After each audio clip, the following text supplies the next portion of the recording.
In 2019 het ons te doen met 'n klip A. Daar's klip A. Hulle gee vir ons aanvanklike snelheid en is -10 as jy afwaarts vat as positief 40 meter. Dit is ons delta Y en dit gaan positief bly want dit is van bo tot by die grond. Dit gaan afwaarts 40 meter beweeg, so dit gaan 'n positiewe waarde wees en dan ignoreer die effekte van lugwrywing. So ons het te doen met vryval. Beweging vind plaas slegs onder die invloed van gravitasie en die grond word as verwysingspunt gebruik. So net ter illustrasie, wat gaan gebeur? Die bal beweeg opwaarts tot by 'n maksimumpunt en val dan tot op die grond. En dit alles vind plaas slegs onder die invloed van gravitasie. Definieer die term vryval. Heelwat jare is dit gevra en dis die beweging van 'n voorwerp slegs onder die invloed van swaartekrag. Bereken die maksimum hoogte bokant die grond wat deur klip A bereik word. Nou ons het nie delta T nie, ons kan nie daai vergelyking gebruik nie.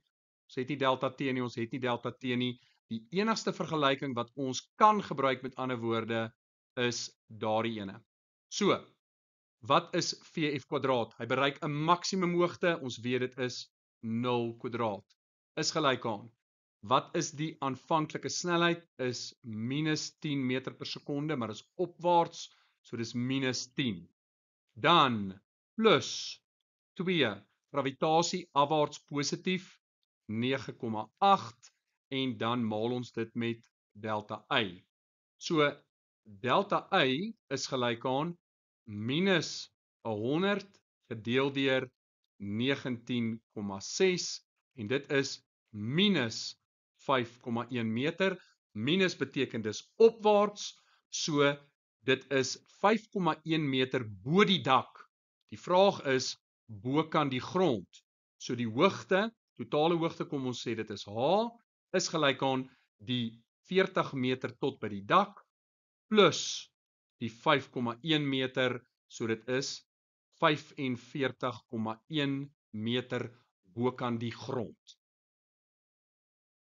Nou vra hulle die grootte en die rigting van die versnelling van klip A. Ons het slegs gravitasieversnelling wat hierso 'n invloed het, met ander woorde 9,8 meter per sekonde kwadraat en dit gaan afwaarts wees. Nou kom daar nog klip B, wat uit rus uit van die dak se rand af laat val word.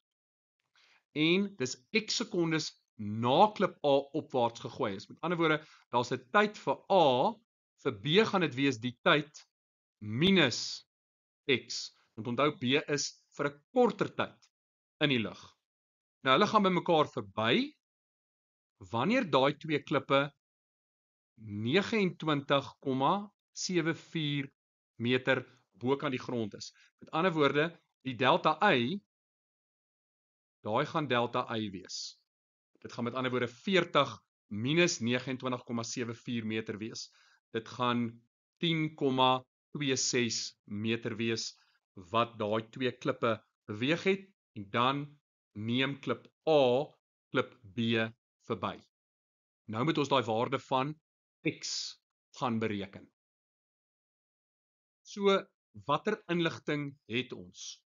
Ons het delta Y, want dit is 40 minus daai 29,74. Dit het ons. Ons het die aanvangssnelheid vir beide A en B. A is -10, vir B is dit 0. Ons soek delta T, dis presies wat ons wil bereken vir A en vir B, en die verskil tussen daai twee gee dan vir ons x, en ons het A. Ons weet wat is die gravitasieversnelling. So kom ons kyk gou-gou. Wat kan ons gebruik? Ons gaan nie daardie vergelyking gebruik nie. Ons gaan ook nie hierdie vergelyking gebruik nie, want ons het nie die finale snelheid nie. Kan dit seker gaan bereken, maar dan beteken dit 'n som op nog 'n som. So kom ons gebruik hierdie vergelyking en ons werk ons delta T uit vir beide A en vir B. So kom ons begin met A.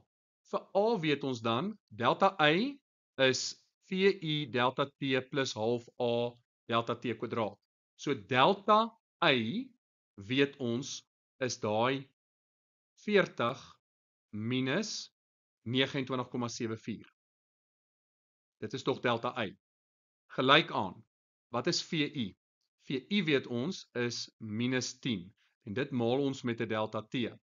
Plus half maal 9,8. So dit gaan wees half maal 9,8. Afwaarts is positief en dan is dit delta T kwadraat. So, wat het ons met ander woorde? Ons weet dat dit is 10,26 is gelyk aan minus 10 delta T plus 4,9 delta T kwadraat. Om ons herskryf dit net, dan kry ons 4,9 delta T kwadraat minus 10 delta T en dan minus 10,26 en dit is gelyk aan 0. En nou sal ek aanbeveel dat jy jou sakrekenaar gebruik om daardie uit te werk, anderster moet jy dit die langpad doen met wiskunde, en as jy dit doen, gaan jy kry T is 2,79 sekondes, of T is gelyk aan minus 0,75 sekondes, en dan weet jy, antwoord moet 2,79 sekondes wees, want tyd kan nie negatief wees nie. Vir klip B gaan ons presies dieselfde vergelyking gebruik, want ons het dieselfde gegevens. So delta Y is 40 minus 29,74 gelyk aan VI, in hierdie geval uit rus uit, maal delta T, plus half maal 9,8 maal met delta T kwadraat. So 40 minus 29,74 gee dan vir jou 10,26 gelyk aan 0 maal delta T is 0 en dit is 4,9 delta T kwadraat. So delta T is die vierkantswortel van 10,26 gedeel deur 4,9. Dit gaan 'n positiewe waarde wees, want dis tyd. Tyd moet positief wees, so dis plus min 1,45, maar ons weet dit is 1,45 sekondes, moet positief wees. So nou kan ons die waarde van X bereken. X gaan gelyk wees aan die tyd van klip A, en dit is 2,79 sekondes, minus die tyd van klip B, en dit is 1,45 sekondes, en as ons daai twee van mekaar aftrek, dan kry ons 1,34 sekondes. Nou, ek wil net noem, ek het al in van die ander eksamens, nie noodwendig die CAPS eksamens nie, maar meer die IEB eksamens, soortgelyke vrae gesien, maar waar hulle minder inligting vir jou gee, byvoorbeeld nie vir jou sê 29,74 meter nie, en in daai geval moet jy jou verplasings gelykstel aan mekaar, toe twee onbekendes, jy het twee vergelykings nodig, so dan het jy te maak met die gelyktydige oplos van vergelykings. Ek noem dit net, dat jy nie skrik as so iets jou pad kruis nie. Hierdie vraag is so klein bietjie anders as die vorige vraestelle sinne. Ons moet net die korrekte byskrif telkens aandui. En as jy mooi kyk na hierdie grafiek, dan sal jy sien, hierdie is vir klip A, en daardie is vir klip B. Maar, wat jy ook op moet let, jy moet in staat wees om enige grafiek te kan interpreteer. So in hierdie geval, word opwaarts as positief uitgebeeld, en afwaarts as negatief. So, kom ons kyk na hierdie grafiek. in hierdie posisie tydgrafiek. Vra hulle eerstens vir jou tyd. Nou as dit tyd is, kan jou antwoord net D, E, F of G wees as hulle vir jou sê dui slegs die korrekte byskrif aan. So vir hierdie vraag moet dit D, E, F of G wees. Eerste vraag, waar het klip A 'n positiewe snelheid? Nou 'n positiewe snelheid beteken dat die voorwerp in die positiewe rigting beweeg.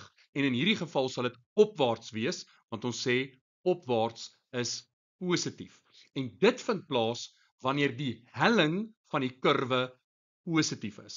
Nou, waar is die helling van daardie kurwe positief? Dit is van B op die y-as tot by punt A op die y-as. Met ander woorde, vanaf punt 0 op die x-as tot en met punt E op die x-as. So streng tegnies kan jy sê D, dit is 'n byskrif waar A 'n positiewe snelheid sal hê, maar tegnies is dit die tyd tussen E en 0.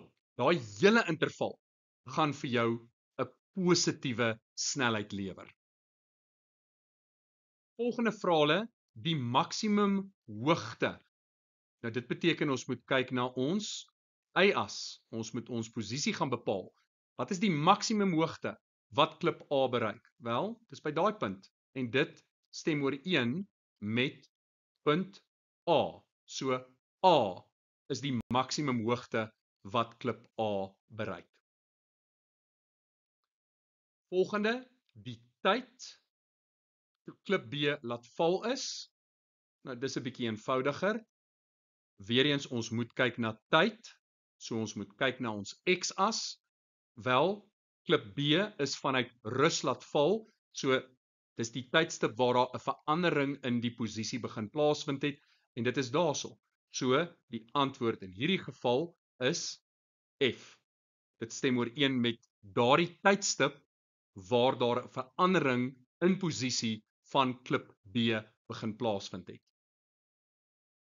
Laaste vraag, wat is die hoogte? Weereens ons moet kyk na ons y-as waar die klippe bymekaar verbygaan. Nou die hoogte van klip A en die hoogte van klip B gaan gelyk aan mekaar wees op daardie tydstip. So dit moet daar wees. En dit stem ooreen met daardie posisie C, so die hoogte is C in hierdie geval.